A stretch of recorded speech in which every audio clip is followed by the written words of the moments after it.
بسم الله الرحمن الرحيم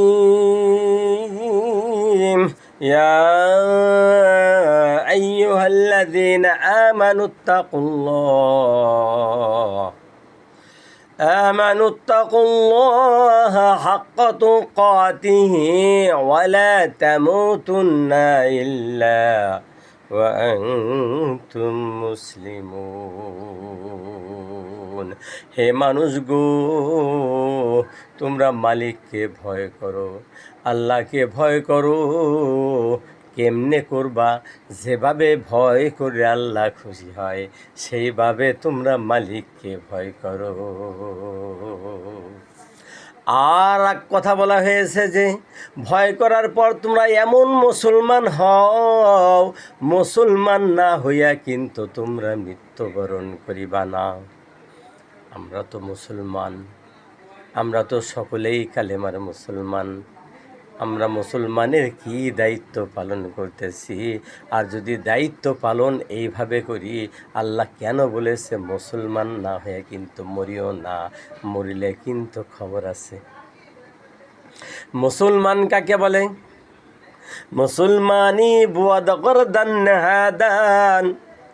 মুসলমান তাকে বলে আল্লাহর হুকুমের কাছে তার মাথাকে নত করে দিবে, আল্লাহর রসুলের হুকুমের কাছে তার গর্দানকে নিচু করে দিবে। আল্লাহর হুকুম যেভাবে রসুল সাল্লাল্লাহু আলাইহি সাল্লাম পালন করেছেন সেই রকমভাবে নমুনা আবার হাবিব হজরত মুহাম্মদুর রাসূলুল্লাহ সাল্লাল্লাহু আলাইহি সাল্লামের হুকুম, তার সুন্নতকে সেইভাবে আমাদের জীবনের মধ্যে ধারণ করতে হবে। যদি এইটা আমরা না পারি তাহলে আমরা কেমন মুসলমান হইলাম? আজকে মুসলমান, আমার জবান দিয়ে কেন মিথ্যা বের হবে? আমার জবান দিয়ে গীবত, শেখায়েত, আমার ভিতরে অহংকার। আমরা 3-4 বার 5 বার 10 বার হজ করি, হজ করে এসে হাজি লাগাই, হাজি লাগানোর পর পাজি হয়ে যায়।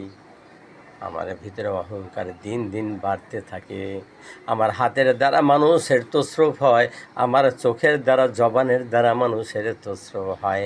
তাহলে আমি হজ করলাম, কেমন মুসলমান হয়ে গেলাম? আমি শুদ্ধ হলাম না, পরিপূর্ণতা আসে নাই।